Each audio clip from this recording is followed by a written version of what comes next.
રાજ્યસભાની 4 બેઠકો પર ગુજરાતની અંદર ચૂંટણી યોજાવાની છે અને તેના 4 નામો જાહેર કરી દીધા છે। આજે વિધિવત રીતે નામાંકન પત્ર ભરવા જવાના છે, જેમાં છોટાઉદેપુરથી આવતા મુકેશ રાઠવાને ભારતીય જનતા પાર્ટીએ રાજ્યસભા માટે મેન્ડેટ આપ્યું છે અને તેઓ નામાંકન પત્ર ભરવા જશે। તે પહેલું મંદિરે પહોંચ્યા છે, દર્શન કર્યા છે, તેમની સાથે વાત કરીશું। સૌપ્રથમ દર્શન, મંદિર અને હવે નામાંકન પત્ર ભરવા જશો, શું કહેશો? દેવોના દેવ મહાદેવના દર્શન કરીને વિકસિત ભારતના સંકલ્પ માટે લઈ અને વિકસિત ભારતના નિર્માણ માટે નરેન્દ્રભાઈ મોદીજીના નેતૃત્વમાં જ્યારે રાજ્યસભાના ઉમેદવાર તરીકે આજે મારે નામાંકન ભરવાનું જવાનું છે, ત્યારે અહીં આશીર્વાદ લીધા અને ભગવાન સમગ્ર વિશ્વનું કલ્યાણ કરે એ રીતે અમે પણ જનતાના હિતમાં લોક કલ્યાણના કામમાં આગળ વધવાના છે, એના દર્શન અર્થે અમે આવ્યા હતા। આમ જોવા જઈએ તો યુવા મોરચાથી ડાયરેક્ટ તમને તક મળી છે, આ તકને કેવી રીતે જોઈ રહ્યા છો, શું માનો છો? આમ ભારતીય જનતા પાર્ટીમાં અનેક તકો મને આપી છે। છેલ્લા 2001થી લઈને બાળપણથી લઈને સામાજિક અને રાજકીય ક્ષેત્રમાં હું હતો જ, અને મારું પહેલેથી જ સ્વપ્ન હતું કે ભારત માતાની સેવા કરવાનું, સમાજનું કામ કરવાનું, અને હું કરતો હતો। એના ભાગરૂપે આ પણ એક કામગીરી છે અને એ સુપેરે હું એને પાર પાડીશ અને ગુજરાતના અને દેશમાં અનેક મારા બધા સાથી કાર્યકર્તાઓને વરિષ્ઠ નેતૃત્વ સાથે મેં કામ કર્યું છે અને એમણે એને ધ્યાનમાં લઈને મારા પર વિશ્વાસ મૂક્યો છે, એટલે મને આનંદ અને ગૌરવની લાગણી થાય છે અને જવાબદારી પણ છે। મુકેશભાઈ, આમ જોવા જઈએ તો રાજ્યસભાની અંદર જે પીઢ નેતા હોય છે એને મોકલવામાં આવતા હોય છે, પણ છેલ્લી કેટલીક અંશોની અંદર જોઈએ તો યુવા નેતાઓને મોકલવાનો ક્રેઝ છે, એને તમે કેવી રીતે જોઈ રહ્યા છો, શું માનો છો કે યુવા નેતા તરીકે તમે કેવા ઉત્તીર્ણ થશો એમાં?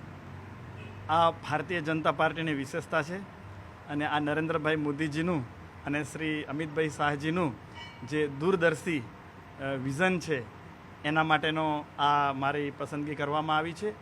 અને ભારત એ વિશ્વનો સૌથી યુવા દેશ છે અને યુવા જ દેશ અને દુનિયાને રાહ ચીંધી શકે છે, અને એ પ્રકારે સમગ્ર ભારતમાં જોઈએ તો અનેક રાજકીય પક્ષોની અંદર આ રીતે એક છેવાડાના માનવી એવા અંતરિયાળ વિસ્તારમાંથી મારે પસંદ કરીને દેશના નીતિ નિર્ધારણમાં મારે કામ કરવા જવાનું છે, તો એ મને આનંદ થાય છે। વર્તમાન પરિસ્થિતિ જોઈએ તો યુવાઓનો અનેક પડકારો જે છે તે સામે આવી રહ્યા છે અને એમાં તમને યુવા તરીકે પ્રમોટ કરી રહ્યા છે, એને કેવી રીતે જોઈ રહ્યા છો? કારણ કે અનેક યુવા નેતાઓ જે છે તમારા વિસ્તારમાંથી, અન્ય વિસ્તારમાંથી પણ આવી રહ્યા છે, એ એક પડકાર સમાન હતા ભારતીય જનતા પાર્ટીને, એને લઈને તમને ઉતાર્યા છે એવું લાગે છે?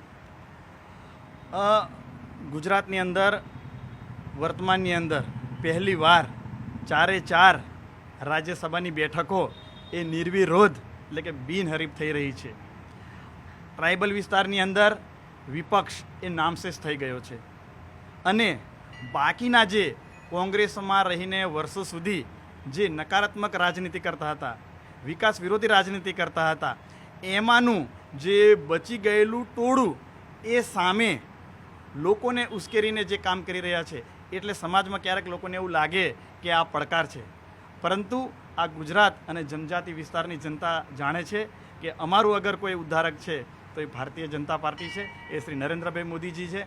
અને નરેન્દ્રભાઈ મોદીજી અને ભારતીય જનતા પાર્ટી અમારા જેવા કાર્યકરને એ પ્રકારનું ઘડતર આપ્યું છે, એ પ્રકારના સંસ્કારોનું સિંચન કર્યું છે કે સામે કોઈ પણ જે નકારાત્મક રાજનીતિ હોય કે અસુરવૃત્તિ પ્રકારના લોકો હોય એની સામે સત્યનો વિજય, ધર્મનો વિજય અને જનતાનો વિજય થવાનો છે। બિલકુલ, તો સત્યનો વિજય અને જનતાનો વિજય થવાનો છે તે પ્રકારની વાત મુકેશ રાઠવાના મુખેથી સાંભળવા મળવા જઈ રહી છે અને તેઓ આજે વિધિવત રીતે નામાંકન પત્ર ભરી અને રાજ્યસભામાં જશે।